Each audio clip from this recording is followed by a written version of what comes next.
જય શ્રી કૃષ્ણ, જય માતાજી, હર હર મહાદેવ। આજે આપણે હુતાસની એટલે હોળી વ્રત કેવી રીતે કરવામાં આવે છે એના વિશે આપણે જાણશું। હર હર મહાદેવ। હોળી વ્રત, આ વ્રત ફાગણ સુદ પૂનમને દિવસે આવે છે। વ્રત કરનારે હોળી ભૂખ્યા રહેવું પડે છે। ધાણી, ચણા, મમરા વગેરે ખાઈ શકાય છે। હોળીના દર્શન કર્યા પછી જમી શકાય છે। હવે આપણે એની વાર્તા જાણીએ। હિરણ્યકશ્યપ નામે એક દાનવ થઈ ગયો। તેને પ્રહલાદ નામે એક પુત્ર અને હોલિકા નામે એક બહેન હતી। તે એટલો બધો જુલ્મી હતો કે પોતાના રાજ્યમાં કોઈને પોતાના ઈષ્ટદેવનું નામ લેવા નહોતો દેતો। જે કોઈ પ્રભુનું નામ લે તેને પકડીને જેલમાં પૂરી દેતો અથવા મારી નાખતો। તે ખુદ ભગવાનનો અવતાર છે એમ માનવા લાગ્યો હતો અને પોતાની પ્રજાને પણ માનવ માનવા માટે ફરજ પાડવા લાગતો હતો।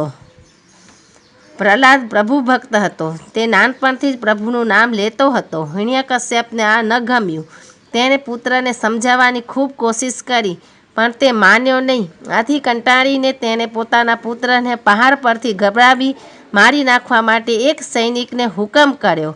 સૈનિકે હુકમનો અમલ કર્યો। પ્રહલાદ ફૂલના દડાની જેમ ગબડ્યો। તેને જરાય ઈજા ન થઈ। ત્યાર પછી પ્રહલાદને દૂધમાં ઝેર મેળવીને આપવામાં આવ્યું તો તે પ્રભુ કૃપાએ અમૃત થઈ ગયું।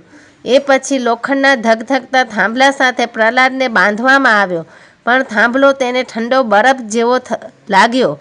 હિરણ્યકશ્યપે જેમ એને મારવાની અવનવી યુક્તિઓ અજમાવતો ગયો તેમ તેની એ સઘળી યુક્તિઓ નિષ્ફળ નીવડતો ગયો। હવે પ્રહલાદને મારવો શી રીતે? હિરણ્યકશ્યપ વિચારવા લાગ્યો। ખૂબ વિચારને અંતે તેને પોતાની બહેન હોલિકા યાદ આવી। કારણ કે હોલિકાને અગ્નિનું વરદાન હતું કે તે ક્યારેય બળી ન શકે। આથી હોલિકાને બોલાવી હિરણ્યકશ્યપે પ્રહલાદને બારી મૂકવાની યુક્તિ ઘડી કાઢી। હોલિકાએ પણ ભાઈને આશ્વાસન આપતા કહ્યું, ભાઈ, આવતીકાલે ફાગણ સુદ પૂનમનો દિવસ છે અને મને અગ્નિ દેવતાનું વરદાન મળેલું છે કે માટે તું જરાય ચિંતા ન કરીશ। અગ્નિ દેવતા મને બચાવી લેશે અને પ્રહલાદને બારી મૂકશે। બીજે દિવસે સાંજે રાજમહેલની સામે આવેલા ચોગાનમાં લાકડા ખડકી દેવામાં આવ્યા। હિરણ્યકશ્યપ પ્રહલાદને લઈને ત્યાં આવી પહોંચ્યો। હોલિકા અગાઉથી ત્યાં આવીને બેસી ગઈ હતી। હિરણ્યકશ્યપે જબરજસ્તીથી પ્રહલાદને હોલિકાના ખોળામાં બેસાડી દીધો અને લાકડાને આગ ચાંપી દીધી। આ જોઈ ત્યાં ઊભેલા સૌના દિલમાં હાહાકાર મચી ગયો। પરંતુ જેને પ્રભુ રાખે તેને કોણ મારી શકે? રામ રાખે તેને કોણ ચાખે? પ્રહલાદને ઊની આંચ પણ ન આવી। તે હસતો હસતો બહાર આવ્યો। હોલિકાને અગ્નિ દેવતાએ એવું વરદાન આપ્યું હતું કે તે દિવસે ન મરે અને રાત્રે પણ ન મરે। પણ અત્યારે હોળી પ્રગટી ત્યારે સંધ્યાકાળનો સમય હતો।